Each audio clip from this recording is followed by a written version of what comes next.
আসসালামু আলাইকুম ওরহমতুল্লাহি ওবারকাতুহু। সুপ্রিয় শ্রোতামণ্ডলী, একটি গুরুত্বপূর্ণ বিষয় নিয়ে আজকে আপনার সামনে উপস্থিত হয়েছি। বেশ কিছু ভাইয়েরা বেশ কিছু আমাকে ভিডিও পাঠিয়েছে। বাংলাদেশের একজন ব্যক্তি যিনি সম্ভবত কোনো প্রবাসে আছেন, সজল বলে নাম। সম্ভবত তার কয়েকটা আমি ক্লিপও দেখেছি, ভিডিও বিশেষ করে হাদিস কেন্দ্রিক। তাতে দেখে মনে হলো তিনি কোরআনকে মানার দাবিদার, হাদিস শাস্ত্রকে পুরো অস্বীকার করে। তো যাই হোক, আমি প্রথমে একটা কথা দিয়ে শুরু করি। আজকে তার একটা 22 মিনিট একটা ভিডিও আমার কাছে এসেছে। আমি তার মধ্যে থেকে খণ্ড আকারে জবাব দেবো। মানে একত্রিতভাবে এত রকমের মিথ্যাচার, এতটা অজ্ঞতা করেছে, আলোচনা করতে গেলে ঘণ্টাব্যাপী সময় পার হয়ে যাবে। তো সময় স্বল্পতার কারণে তার ভিডিওর 5 মিনিট করে ধরে ধরে আমি পুরোটাই ইনশাল্লাহ জবাব দেওয়ার চেষ্টা করব। যাক, আজকে যে ভিডিওটার জবাব আপনার সামনে নিয়ে এসেছি, তার প্রথম একটি কথা মনে রাখবেন। ইসলাম শরীয়ত নির্ভর করছে কোরআন এবং হাদিসের উপরে ভিত্তি করে। দীর্ঘ 1400 বছর ধরে এইভাবে চলে আসছে। 1400 বছরের পরে কেউ একজন মহাপণ্ডিত এসে যদি এই মানহাজকে, এই পদ্ধতির উপরে কেউ আপত্তি করে, জানবেন এর অন্য কোনো ষড়যন্ত্র শিকার বা জনসাধারণকে ষড়যন্ত্র চক্রান্তের মধ্যে ফেলতে চাইছে। 1400 বছর ধরে যেটা উপরে নির্ভর করে এসছে ইসলামী শরিয়াহ, এটাকে রদ করার জন্য বিভিন্ন কুযুক্তি দিয়ে কেউ যদি কোনো তথ্য দেয়, যে দেখবেন নিঃসন্দেহে কোনো ষড়যন্ত্র শিকার হয়েছেন তিনি, অথবা তিনি কাউকে করতে চাইছেন উদ্দেশ্যপ্রণীতভাবে। যাই হোক, আপনাকে একটা উদাহরণ দিয়ে বলি। ইসলামী শরিয়া এটা মানে নির্ভর করছে কোরআন এবং হাদিসের ওপরে। আর তাদের দাবি যে হাদিস জগৎটাকে অস্বীকার করে দেওয়া, শুধু কোরআনটাকে গ্রহণ করা। মনে রাখবেন, এই কোরআন এবং হাদিস একটা পাখির দুটো ডানার মতো। একটা ডানাকে কেউ যদি কেটে ফেলে, তাহলে একটা পাখি যেমন উড়তে সহজে আর সক্ষম হবে না, কেননা পাখির একটা বৈশিষ্ট্য, সে উড়বে। কিন্তু একটা ডানা কেটে দিলে সে গড়ে ছেড়ে চলে যেতে পারে, কিন্তু ওড়াটা তার দ্বারাই সম্ভব হয় না। তাই হাদিসকে অস্বীকার করা মানে ইসলামী শরীয়তকে অগ্রগতি থেকে দূরে রাখা। যে অনেকগুলো তিনি আর্গুমেন্ট, কুযুক্তি, কুতর্ক, বেদলিল, কোনো দলিলবিহীন নিজের মন গড়া অনেক কথা বলেছে। সাধারণ মানুষ যে তার আলোচনা শুনবে ভাববে, হ্যাঁ কি চমৎকার তিনি কথা বলছেন, একদম বই আকারে রিডিং যেমন পড়ে সে তোতা পাখির মতো আওড়াচ্ছে। কিন্তু এতটাই অজ্ঞতা, এতটাই মিথ্যাচার, এতটাই দুর্বল যুক্তি, এবং এতটাই মাঝে মাঝে তিনি হাদিসকে অস্বীকার করছেন এবং হাদিস থেকে তিনি দলিল দিচ্ছেন। এটা সম্পূর্ণ একটা লজিক্যাল ফেলাসি, যেটাকে তিনি যুক্তি মানে না, যেটাকে তিনি সহি ধরে না, যেটাকে তিনি দলিল ধরে না, কিন্তু সেটা থেকেই তিনি দলিল খণ্ডন করছে। এটা লজিক্যাল ফেলাসি ছাড়া কিছু নয়। আসেন, আলোচনা লম্বা করবেন, খুবই সংক্ষিপ্ত সময়ে কিছু আলোচনা তার শোনাবো, আপনারা একটু ধৈর্য ধারণ করে শুনবেন। এই 3 মিনিটে 4 মিনিটে ডজন খানিক তিনি ভুল তথ্য, মিথ্যাচার, অজ্ঞতা দেখিয়েছেন। আসেন কয়েকটা আলোচনা তার শুনি। প্রথম আসেন। সর্বপ্রথম ইমাম মালিক হাদিস সংগ্রহ ও সংরক্ষণের সফল ও আনুষ্ঠানিক উদ্যোগ নেন। তিনি মদিনার অধিবাসী ছিলেন। 93 হিজরিতে, অর্থাৎ নবীজির ইন্তেকালের 83 বছর পর জন্ম। তার জীবদ্দশায় বেশ কয়েকজন সাহাবী জীবিত ছিলেন, যাদের কাছ থেকেও তিনি হাদিস সংগ্রহ করেছেন। তিনি নিজে তাবেঈ বা দ্বিতীয় প্রজন্মের মুসলিম ছিলেন এবং তার সংগৃহীত বেশিরভাগ হাদিসের বর্ণনাকারী তাবেঈ ছিলেন। তার সংকলিত হাদিস গ্রন্থ মুয়াত্তা মালিকের ভূমিকায় তিনি লিখেছেন।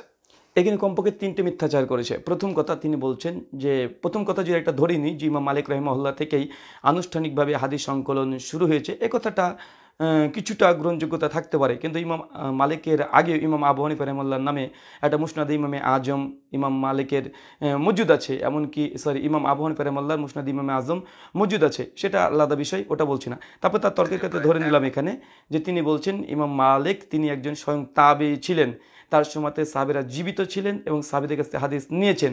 এই 3টের মধ্যে 2টো মিথ্যাচার, সম্পূর্ণ নির্ভেজাল মিথ্যাচার।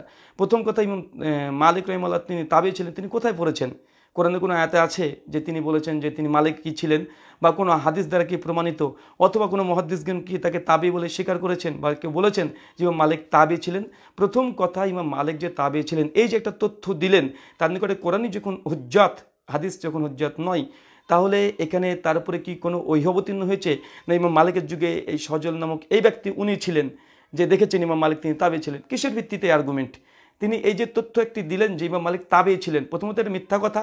মুসলিমরা, কোনো আহলুস সুন্নাহ ওয়াল জামাত বা যে কোনো শিয়া বলেন, কেউ বিশ্বাস করে না যে ইমাম মালিক তিনি তাবেঈ ছিলেন, অথবা তিনি সাহাবীদের কাছ থেকে হাদিস শুনেছেন। চরম মিথ্যাচার। ইতিহাস না জেনে ইমাম মালিকের পরে একটা মিথ্যা কথা বলে দিলেন যে তিনি সাহাবীদের কাছ থেকে হাদিস নিয়েছেন। কোথায় হাদিস নিয়েছেন? কোথায় পেয়েছেন? কোন কিতাবে পেয়েছেন? না ইমাম মালিকের সময়তে আপনি ছিলেন। যদি হাদিস আপনার নিকটে হুজ্জাত নয়, দলিল নয়, প্রমাণ নয়, তো ইমাম মালিক যে তাবেঈ ছিলেন, তিনি সাহাবীদের কাছে হাদিস নিয়েছেন, এর দুটো তথ্য কোথায় পেয়েছেন? কে বলেছে? কোরআনে কোনো জায়গাতে আছে? বাদ দিলাম, তারপরে কি আপনি কি মানে কোনো ওহি আপনার উপরে অবতীর্ণ হয়েছে? যেহেতু ওহি একটাই, কোরআনকে মানেন, তো কোথায় পেয়েছেন এই তথ্য? এই ইতিহাস কোথায় পেলেন? এটা ঐতিহাসিকভাবে প্রমাণিত নয়, হাদিস থেকেও প্রমাণিত নয়, কোরআন থেকেও প্রমাণিত নয়। এটা সম্পূর্ণ সজল নামক এই ব্যক্তি তিনি তার আর্গুমেন্টকে মজবুত করার জন্য তিনি ইমাম মালিককে তিনি তাবি বানিয়ে দিয়েছেন, সাহাবিদের সঙ্গে সাক্ষাৎ বানিয়ে দিয়েছেন। কেন?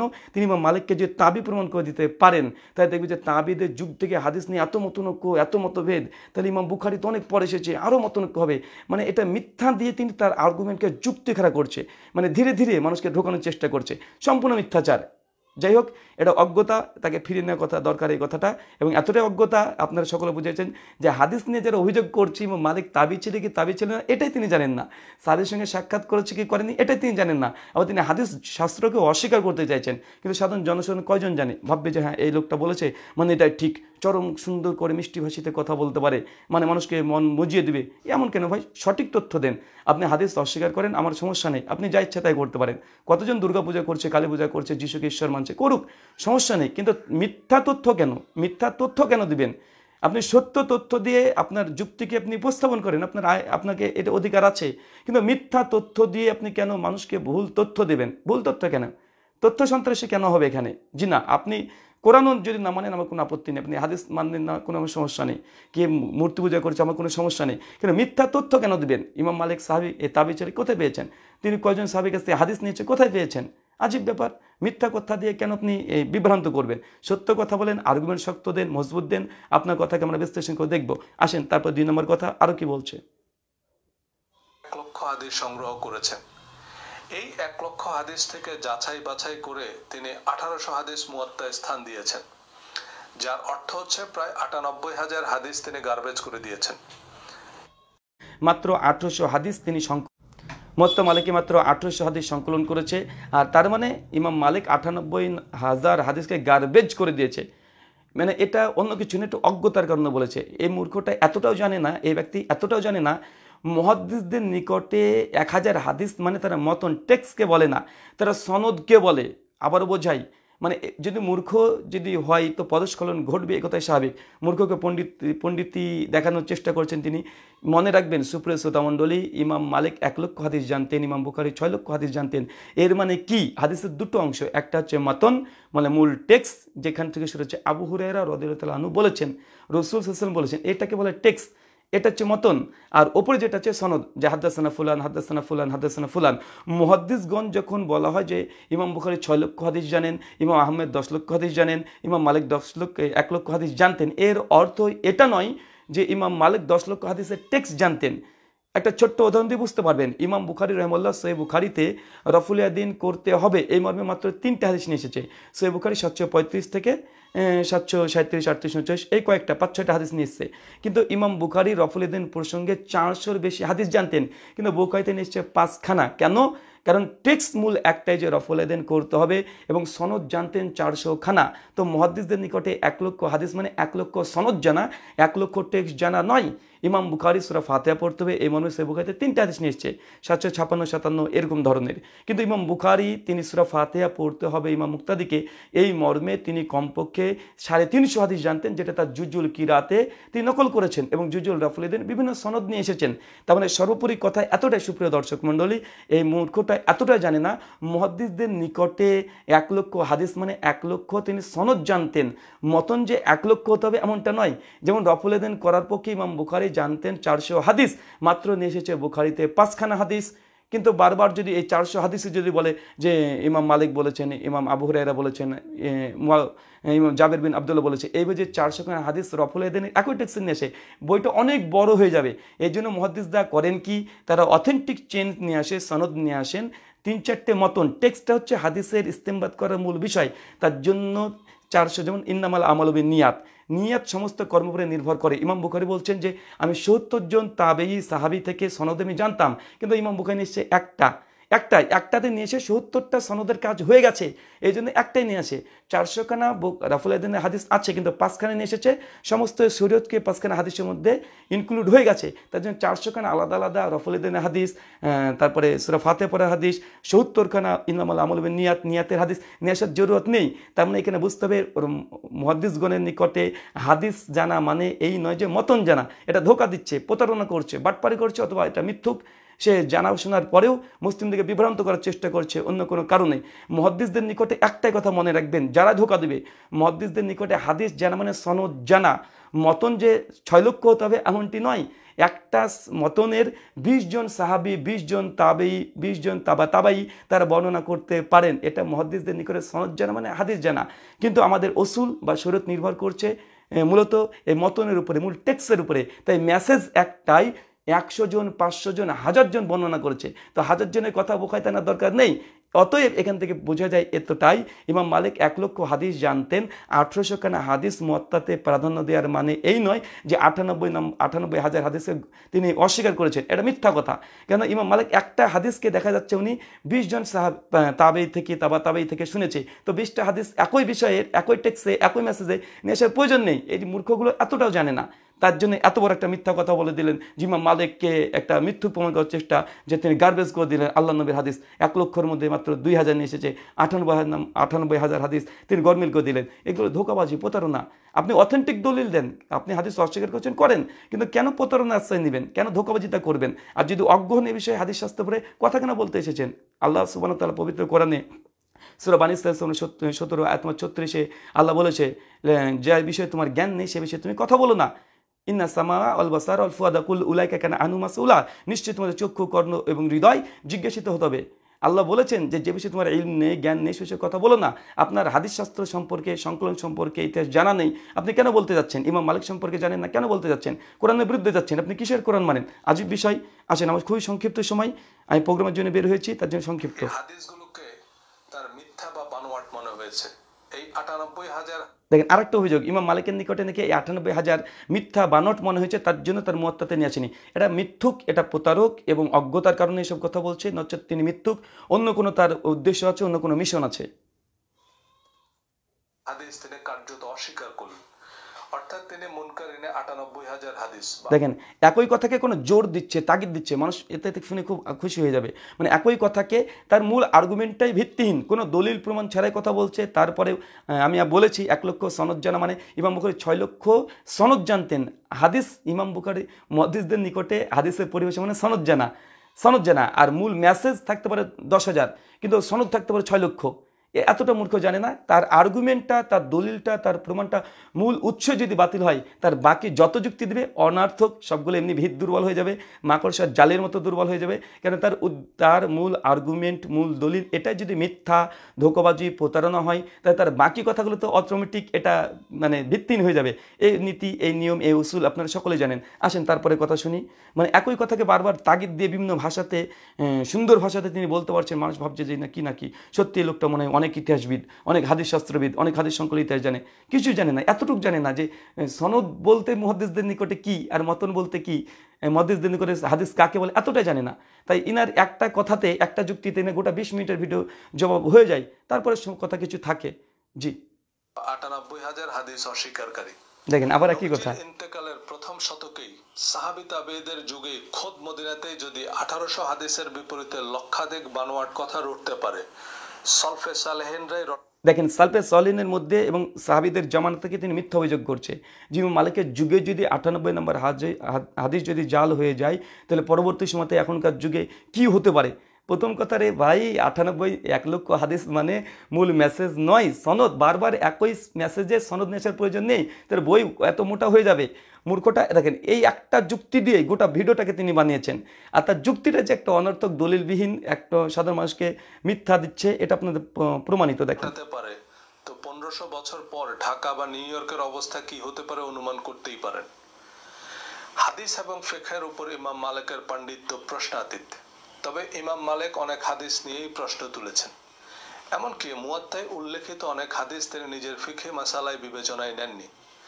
তিনি এসব হাদিস সম্পর্কে বলেছেন, এই হাদিসগুলো আমি গ্রহণ করেছি, কিন্তু এগুলোর উপর আমরা আমল করি না। দেখেন এখানে একটা যুক্তি খাড়া করেছে ইমাম মালিক রহিমাহুল্লাহ, তিনি অনেক হাদিস নিয়ে এসেছেন কিন্তু আমল করেন না। কারণ হিসাবে এই কথা ইমাম মালিক কোথায় বলেছে ভাই সজল ভাই, এটা কোথায় বলেছে ইমাম মালিক? আপনাকে ইমাম মালিক কানে কানে এসে বলে গেছে কালকে যে আমি অনেক হাদিস নিয়ে এসেছি, আর তিনি বলছেন যে মুওয়াত্তা মালিকের প্রথমেই তিনি লিখেছেন? কোথায় লিখেছে ভাই? আমাদের কাছে মুওয়াত্তা মালিক আছে, কই, কোথায়, কত নম্বর পৃষ্ঠা? লাইনটা একটু বলেন, স্ক্রিনশট দেন। আপনি তো টেকনোলজি খুব ভালো জানেন, স্ক্রিনশট দিয়ে কথা বলেন। যে তথ্যগুলো দিচ্ছেন স্ক্রিনশট ব্যবহার করেন, ভিডিওতে স্ক্রিনশট দেন। ইমাম মালিক যে কথা বলেছে যে অনেক হাদিস নিয়ে এসেছে আমল করি না, এবং কারণটা বলছে, দেখেন কত বড় ধোকাবাজি কারণ। দেখেন ভাই, আপনি কথা বলছেন দলিল দেন, বেদলিল কেন আপনি আর্গুমেন্ট পেশ করছেন? এটা কি? আল্লাহ সুবহানাহু ওয়া তাআলা বলছেন পবিত্র কোরআন সূরা বাকারা ৯৭ আয়াত ৯১১, কুল ইন কুনতুম, আল্লাহ সুবহানাহু ওয়া তাআলা স্পষ্ট বলেছে যে তোমরা যদি সত্যবাদী হও, কুল হাতু বুরহানাকুম ইন কুনতুম সাদিকিন, যে সত্যবাদী হয়ে থাকো প্রমাণ পেশ করো। প্রমাণ দিয়ে কথা বলেন। আপনি হাদিস শাস্ত্রকে অস্বীকার করতে চাইছেন, অভিযোগ করছেন, অভিযোগ করলে আপনাকে প্রমাণ দিতে হবে, প্রমাণ ব্যবহার করেন। ইমাম মালিক কোথায় বলেছে অনেক হাদিস আমি নিয়ে এসেছি আমার মুওয়াত্তাতে কিন্তু আমি আমল করি না, এবং কারণ উল্লেখ করছেন, এই কারণ ইমাম মালিক কোথায় বলেছে? নচেত মিথ্যক সাব্যস্ত হবেন। সুপ্রিয় শ্রোতা মণ্ডলী, আবারও বলছি, এই ব্যক্তিটা মানে কিছু কিছু কথার মধ্যে এমনভাবে সুন্দরভাবে ভাষা দিয়ে মানুষকে অ্যাটাক করার চেষ্টা করছে, মানুষ ভাবছে এই কথা সত্য। বিন্দু পরিমাণে কোনো লেশ পরিমাণে কোনো দলিল নেই, নিজের মুখের কথা, নিজের নাফসের কথা, শুধুমাত্র শুনেছে যে ২০০ বছর পর হাদিস সংকলন শুরু হয়েছে, এখন এটা থেকে যত যুক্তি জানে, যত বুদ্ধি আছে, সব বুদ্ধিগুলোকে আক্কেলগুলোকে খাটাচ্ছে। সম্পূর্ণ মিথ্যা কথা, দলিলবিহীন কথা। দলিল দেন, ইনকুম তুমি সাদিকিন, যে সত্যবাদী হন প্রমাণ পেশ করেন। আপনি যেহেতু কোরআনকে মানে সূরা বাকারা ১ আল্লাহ বলছে প্রমাণ পেশ করেন আপনার যুক্তির পেছনে। আসেন তারপরে শুনি কি বলছে। কারণ এগুলো কোরআনের বক্তব্যের বা কোরআনের মূলনীতির পরিপন্থী। দেখেন এখানে আবার একটা মালিকের, ইমাম মালিকের কথা বলছেন, যে ইমাম মালিক অনেক হাদিস নিয়ে এসেছে কিন্তু তিনি নিজে আমল করে না, কেননা কোরআনের পরিপন্থী। এটা নাকি ইমাম মালিকের কথা। দাদা কোথায় বলেছে? দাদা প্রমাণ দেন, স্ক্রিনশট দেন। অনর্থক দাবি করছেন কেন? প্রমাণবিহীন দাবি করা ভিত্তিহীন, মাকড়সার জালের চাইতে দুর্বল।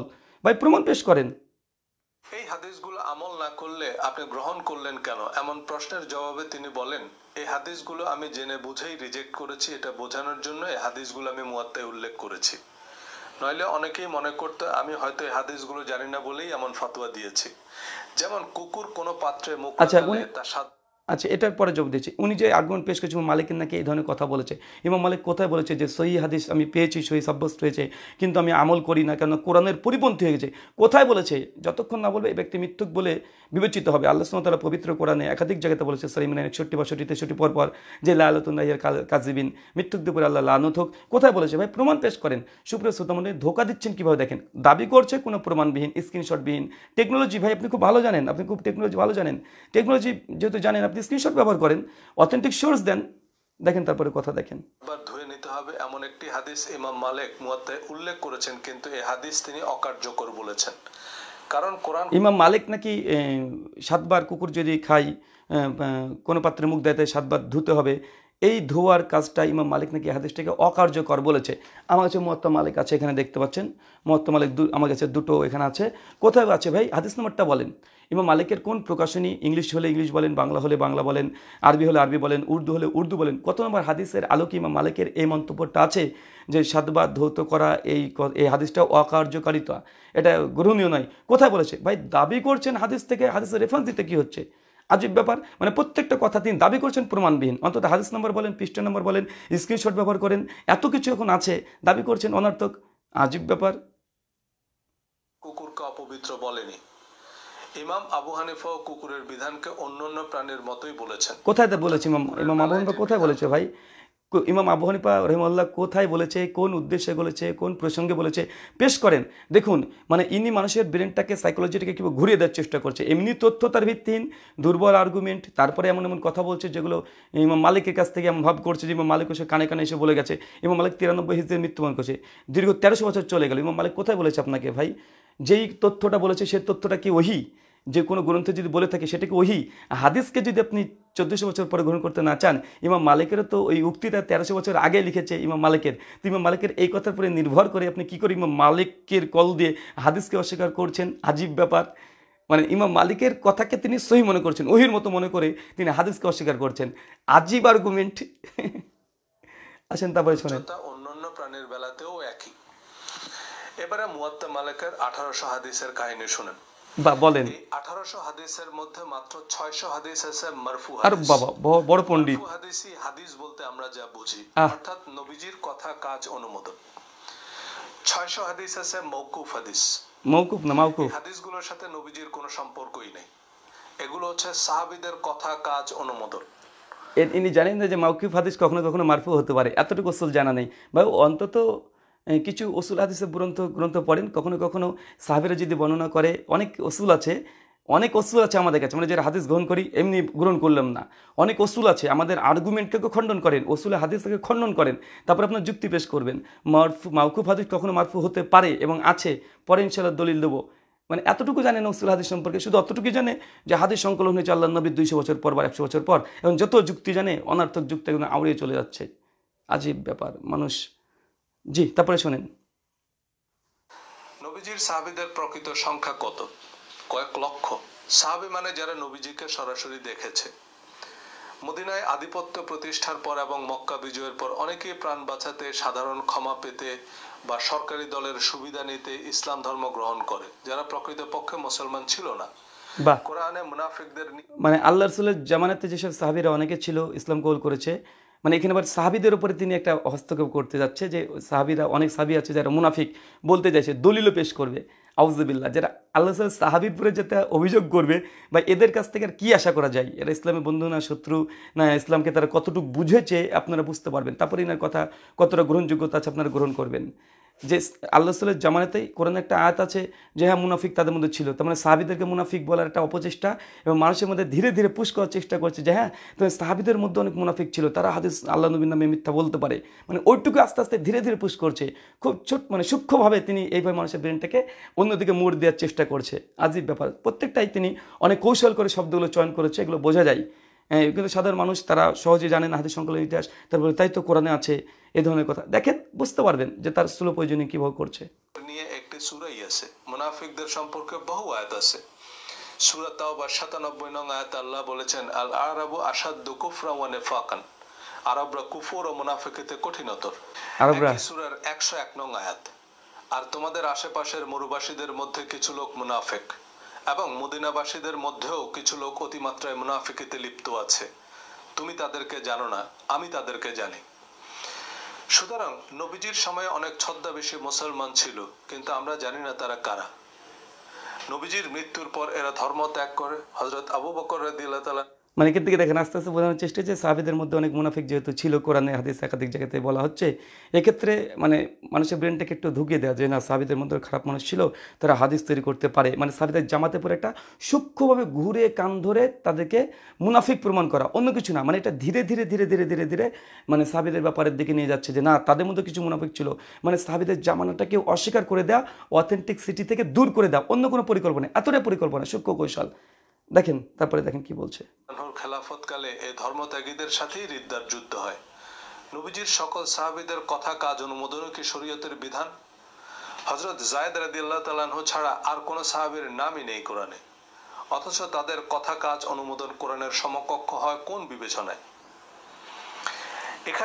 মানে এখান থেকে সাহাবীদের প্রতি অভিযোগ বুঝতে পারছেন আপনারা।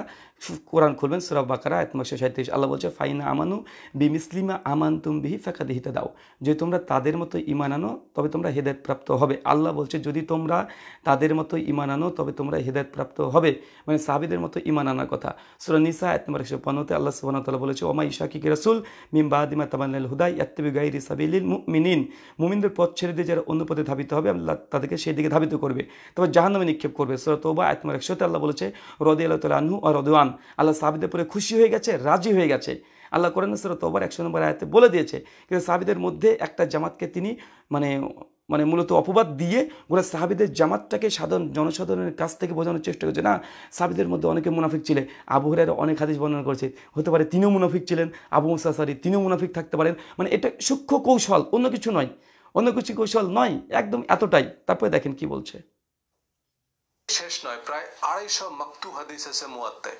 মাকতু হাদিস হচ্ছে তাবেঈদের কথা, কাজ, অনুমোদন। তাবেঈদের সংখ্যা কয়েক মিলিয়ন। ইয়াজিদ শিমার এরও তাবেঈ ছিল।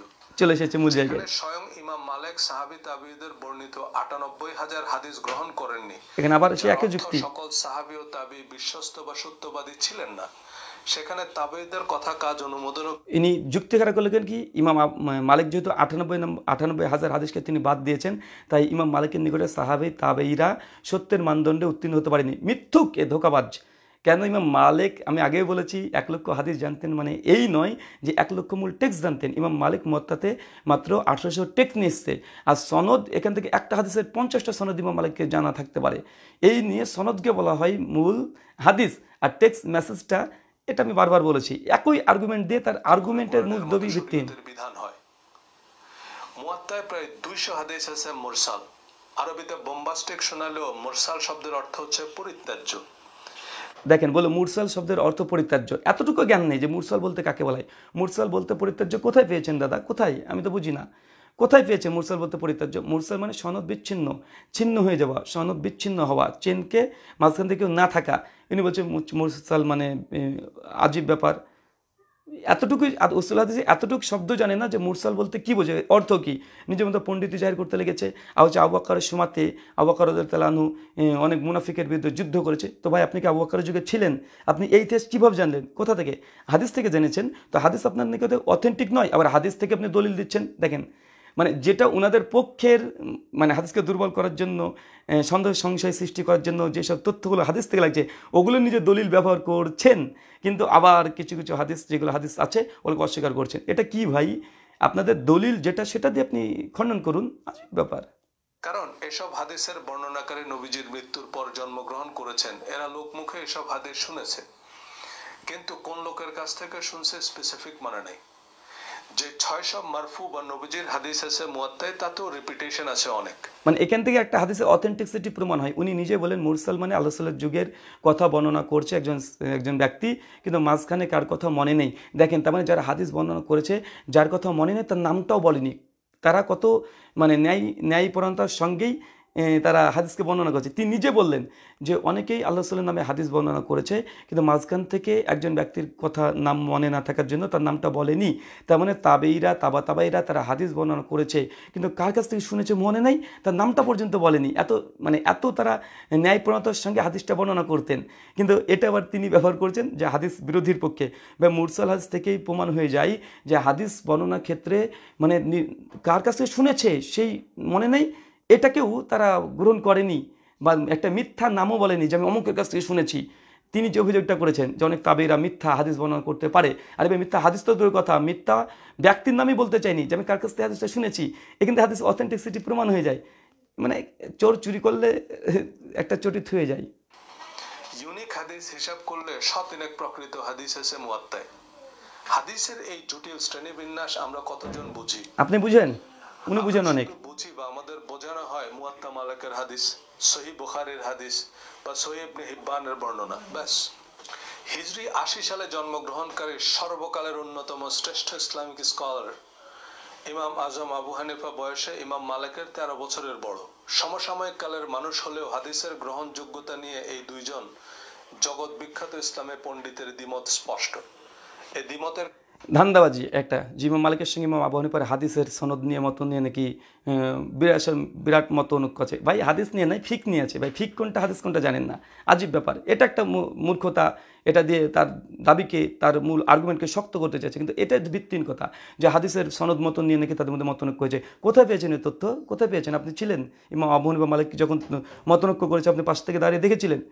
আজীব ব্যাপার। মিথ্যা কথা বলে তিনি আর্গুমেন্ট পেশ করছে। ভাই সত্য অথেন্টিক দলিল দেন। কারণে হানাফি ও মালিকি দুটি ভিন্ন সুন্নি মাযহাবের সৃষ্টি হয় ইসলামের প্রথম শতকেই। ভাই মাযহাব সৃষ্টি হওয়ার মূল কারণ হাদিস নয়, ইস্তেমবাত, হাদিস থেকে মাসালা বের করা। এমনটাই যদি হয় যে দুই রকমের হাদিস পাওয়ার কারণে দুটো দল তৈরি হয়ে গেল, তবে কোরআনের আয়াত নিয়ে সবচেয়ে মুসলিম উম্মার মধ্যে বেশি দল তৈরি হয়েছে।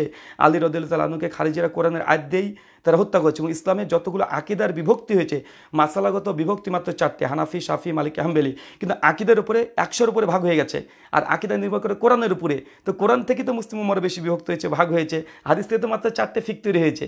দেখেন, ইনারা এতটাই অজ্ঞ, এটা থেকে বলছে হ্যাঁ হাদিস থেকে যদি 4টে দল তৈরি হয়েছে, তার মানে হাদিস সহিহ জয়ীফ নিয়ে এই মতনৈক্য হয়ে গেছে। আর কোরআনের আয়াত নিয়ে, কোরআন থেকে মুসলিম উম্মার মধ্যে সবচেয়ে বেশি দল তৈরি হয়েছে, ফিরকা তৈরি হয়েছে। তার মানে কোরআন কি বিভিন্ন রকমের বলবেন? মানে হাদিস বুঝার ক্ষেত্রে ইমাম মালিক একই হাদিসের একটা অর্থ বুঝেছে, আর ইমাম আবু হানিফা রাহিমাহুল্লাহ একটা অর্থ বুঝেছে। এটা ফিকের বিষয়, হাদিসের মতন নিয়ে তাদের মধ্যে মত পার্থক্য হয়নি। মূর্খটা এতটা জানে না, আবার পণ্ডিতি করে চলে যাচ্ছে। আজীব ব্যাপার, আশ্চর্য হই। আল্লাহ নবীর হাদিসকে অস্বীকার করে দিচ্ছে এই ছোট্ট মানে একটা অজ্ঞতাপূর্ণ তার গবেষণা নিয়ে, মূর্খতাপূর্ণ গবেষণা নিয়ে। আজীব ব্যাপার। হানাফি মেযহাব মোতাবেক রক্ত বের হলে অজু ভঙ্গ হবে, কিন্তু মালিকি মেযহাব মোতাবেক হবে না। এবার অজুর সাথে নামাজের সম্পর্ক। অজু নাই মানে হানাফি মতে নামাজ হবে না, কিন্তু মালিকি মতে হবে। এবার কোন দিকে যাবেন?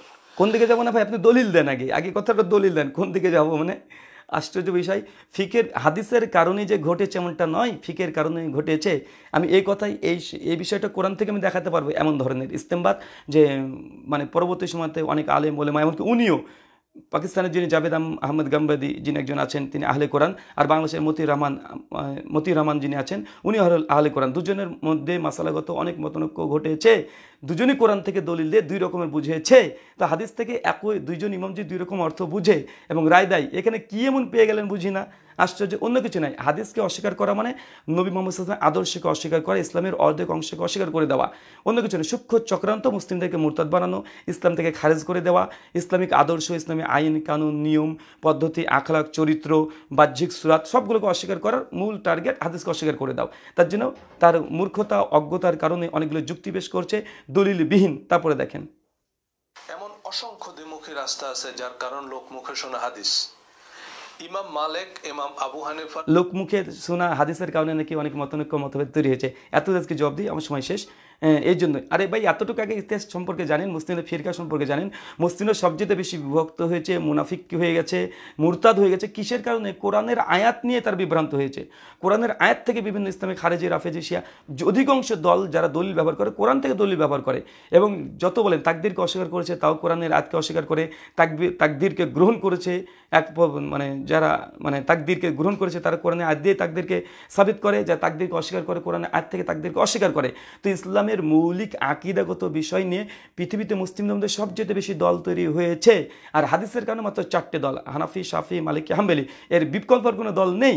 কিন্তু মানে এই কোরআনের আয়াত নিয়ে আকীদাগত বিষয়ে মুসলিমদের মধ্যে অনেক দল। তো কোরআন নিয়ে তো একই আপনার এই আর্গুমেন্ট ধরে নিলে কোরআনকেও সন্দেহ সংশয়ের মধ্যে ফেলে দিতে হয়। মূল টার্গেট কোরআনকে অস্বীকার করে দেয়, এখন হাদিসকে অস্বীকার করার জন্য এবং চোরগুলো উন্মুক্ত করছে সজল সাহেব। কিছুদিন পর 5 বছর 10 বছর পর হয়তো আল্লাহ আলম, আল্লাহ ভালো জানে, তারপরে কোরআনে পুরো হস্তক্ষেপ করবে যে কোরআনে এটা আছে ওটা আছে, অতএব কোরআনে একটা গ্রহণ করা যাবে না, ও একটাকে গ্রহণ করো। এটা আস্তে আস্তে আস্তে আস্তে কাজগুলো করবে, খুব সূক্ষ্ম বিষয়। যাক সুপ্রিয় শ্রোতা মণ্ডলীর, আপনারা এতক্ষণ বুঝতে পেরেছেন তার মূল আর্গুমেন্ট এটাই মিথ্যা। যিনি মালিক 1 লক্ষ হাদিস জানতেন, 98,000 হাদিস মত্তাতে গ্রহণ করেনি মানে সেগুলো জয়ীফ, জাল, মিথ্যা, কাযযাব এমনটা নয়। সনদ জানতেন 1 লক্ষ, মূল টেক্সট মেসেজ এটা 400 হতে পারে, 500 হতে পারে, 1000 হতে পারে, এটা কোনো ব্যাপার না। যারা একটু উসুল হাদিস জানেন তারা জানেন। তার জন্য উদাহরণ দিয়েছি, শুধু নিয়াত প্রসঙ্গে ইমাম বুখারী 70 খানা সনদ জানতেন, কিন্তু বুখারীতে একটা হাদিস নিয়ে এসেছে। এই 70 খান সনদ দিয়ে একই টেক্সট বারবার নিয়ে আসার কোনো যুক্তি নাই। রফুলউদ্দিন করার 400 হাদিস জানতেন, মাত্র 5 খানে নিয়ে এসেছেন। বারবার একই টেক্সট নিয়ে এসে কী দরকার? আল্লাহ নবী রফুলউদ্দিন করেছেন, আল্লাহ রাসূল রফুলউদ্দিন করেছেন, কী দরকার ছিল? না, এটা মূর্খ ছাড়া আর কেউ প্রশ্ন করবে না। যাই হোক, আজকের মতো আমরা এখানে বিদায় নিচ্ছি। পরবর্তী সময়তে তার অকট্য জবাব ইনশাআল্লাহ আমরা দেবো।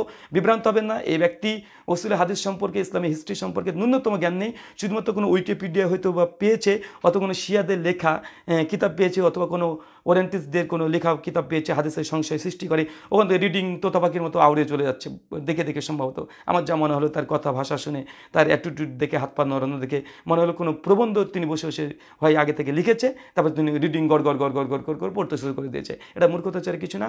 ওয়াকুল জাল হক ওয়া যাকাল বাতিল ইন্নাল বাতিলা কানা যাহুকা ওয়া মা আলাইনা ইল্লাল বালাগ। আসসালামু আলাইকুম ওয়া রাহমাতুল্লাহ।